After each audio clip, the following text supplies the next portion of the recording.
j'ai posé des questions qui n'étaient pas appropriées, j'aurais peut-être pas dû l'intégrer. Par exemple, quand on fait le profil d'une femme qui travaille, qui est une professionnelle, on va retrouver de temps en temps ce réflexe de demander mais comment vous faites pour gérer la famille, les enfants? Alors qu'on ne pose jamais la question à un homme professionnel. Il a eu aussi une famille et des enfants, comment il fait pour gérer?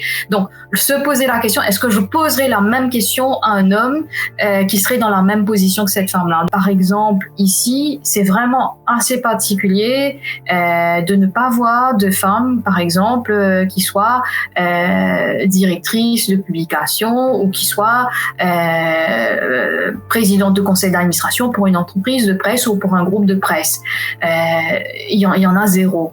Et le nombre de rédactrices en chef, c'est vraiment très, très, très minime. Donc, je pense qu'il y a certains pays africains qui sont beaucoup plus avancés que nous sur cette question-là.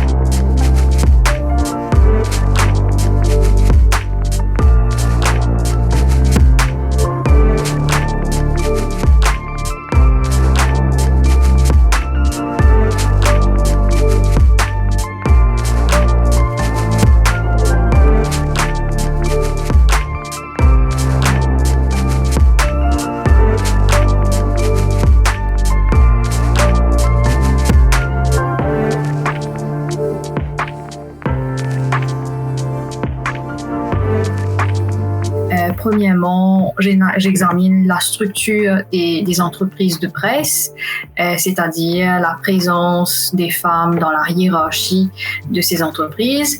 Ensuite, j'ai examiné aussi le contenu de 664 articles dans 6 publications.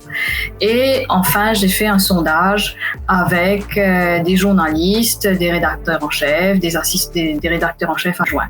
Quand on regarde la hiérarchie, il y a, malgré le fait qu'il y ait beaucoup de femmes qui sont employées dans les entreprises de presse, il se trouve que quand on monte dans la hiérarchie, on voit qu'il y a une minorité de femmes qui sont présentes dans la hiérarchie, 25% on va dire, surtout ceux qui se trouvent en haut. Et quand je dis en haut, ça inclut les chefs de rubrique, ça inclut bien sûr les directeurs de publication, les chefs de rédaction, les adjoints et les chefs de rubrique également. En ce qui s'agit du contenu, il y a aussi un déséquilibre, c'est-à-dire que les voix qui sont données à être entendues dans la presse locale, elles sont beaucoup plus masculines que féminines et voire même en termes de l'expertise qui est attribuée à ces voix.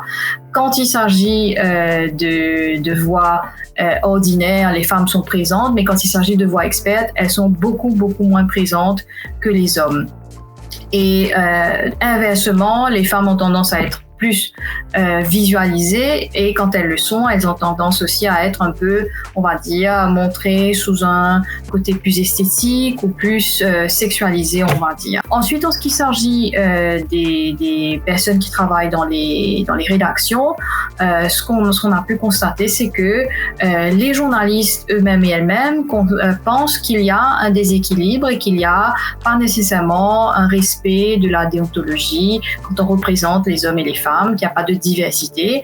Donc, 4 sur 10 pensent qu'il y a quand même un effort, mais le reste pense qu'il n'y en a pas.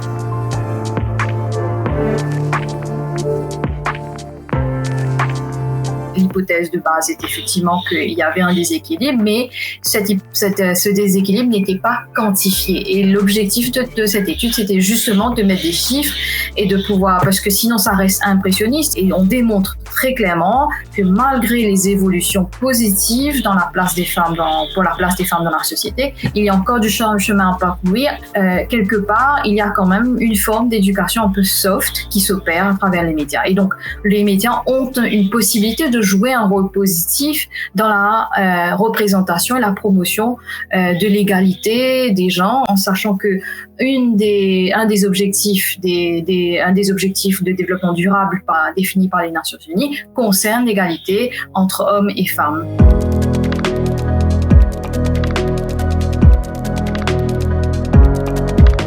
beaucoup changé. Le nombre de femmes qui se trouvent au niveau supérieur de la hiérarchie des entreprises de presse n'a pas évolué. En fait, on a une stagnation au niveau de cette proportion-là.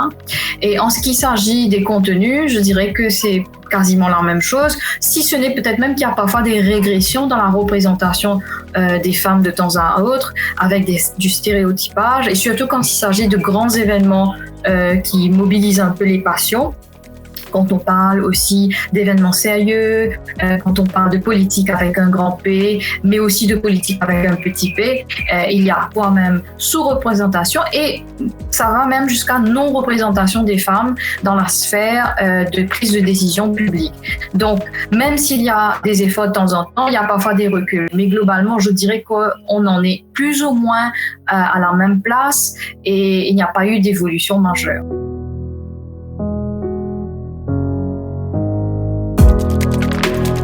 Un ensemble de choses qui peut être fait. Premièrement, déjà avoir un code d'éthique national. Ça a été proposé par le professeur Robertson en 2013. Malheureusement, cela n'a pas été adopté. Le rapport final n'a pas été présenté au public et donc on n'a pas pu développer un code d'éthique national.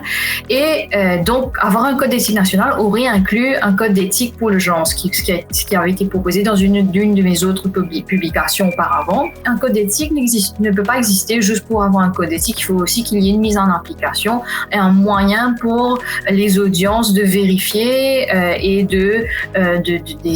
d'écrire à une instance à l'intérieur de ces entreprises de presse pour se plaindre des entorses. Je ne veux pas dire que il faut absolument jeter la pierre, mais c'est surtout dans une perspective d'améliorer et d'éduquer les gens qui sont dans la presse et de les aider mutuellement, de s'aider mutuellement, parce que s'il y a aussi une éducation de l'audience à faire, il y a aussi au sein des entreprises de presse des possibilités. Il faut les encourager, par exemple, à mettre en place des programmes de gender mainstreaming pour encourager les femmes à monter dans la hiérarchie. Donc, il y a des questions de formation interne qui peuvent se faire ou externe. Par exemple, une des difficultés qui est évoquée par les journalistes, c'est qu'on ne trouve pas de voix féminine. Celles qu'on trouve sont toujours les mêmes. Les femmes ne veulent pas parler, on ne trouve pas des experts. Donc peut-être qu'il faut créer une base de données pour aider les journalistes à trouver les expertes qui sont appropriés. On peut avoir des outils où on demande aux journalistes de faire une évaluation eux-mêmes, parce que parfois, il ou elle fait du reportage, ils n'ont pas vraiment le temps et ce n'est qu'à posteriori qu'ils se rendent compte que, attention, j'ai posé des questions qui n'étaient pas appropriées, j'aurais peut-être pas dû l'intégrer. Par exemple, quand on fait le profil d'une femme qui travaille, qui est une professionnelle, on va retrouver de temps en temps ce réflexe de demander « mais comment vous faites pour gérer la famille, les enfants ?» alors qu'on ne pose jamais la question à un homme professionnel. Donc, se poser la question, est-ce que je poserai la même question à un homme qui serait dans la même position que cette femme-là? Donc, avoir une espèce de checklist pour aider les journalistes à se dire, voilà, comment je fais attention à ne pas faire du stéréotypage, comment je fais pour m'auto-évaluer, pour améliorer ma propre pratique du journalisme dans la perspective de contribuer à l'égalité des genres.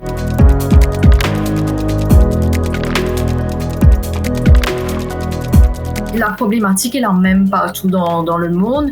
Même en ce qui s'agit des pays dits avancés, il y a eu des études qui ont démontré que certaines femmes journalistes sont voire même harcelées moralement et voire même physiquement quand elles sont elles sont exposées, quand elles sont visibles, quand elles ont publié et quand elles sont intervenues dans les médias, les grands médias internationaux ou nationaux. Il faut savoir que parfois tous ces préjugés, cette façon d'interagir avec les femmes de la part des hommes, c'est souvent aussi le résultat d'une éducation formelle, informelle, qui, je veux dire, ils sont un petit peu eux aussi parfois victimes d'une certaine manière. Mais bien sûr, il ne faut pas encourager, il ne faut pas tolérer ce genre de comportement parce que ça crée du trauma chez la femme journaliste. Ça, c'est parfois plus compliqué pour les femmes de gérer parce que elles sont sous le poids du patriarcat dans le monde professionnel, mais aussi dans le monde personnel. Dans la rue, on se fait siffler, on se fait harceler, etc. Donc, il y a tout un poids qui leur tombe sur les épaules. Il faut donc bien éduquer toute la population en entier, que ce soit les hommes et les femmes. Maurice, en comparaison avec les autres pays africains, avec les autres pays européens, je dirais que les problématiques sont un peu les mêmes, c'est-à-dire sauf que elles peuvent prendre différents visages. Par exemple, ici, c'est vraiment assez particulier de ne pas voir de femmes, par exemple, qui soient directrices de publication ou qui soient présidentes de conseil d'administration pour une entreprise de presse ou pour un groupe de presse. Il y en a zéro. Et le nombre de rédactrices en chef, c'est vraiment très, très, très minime.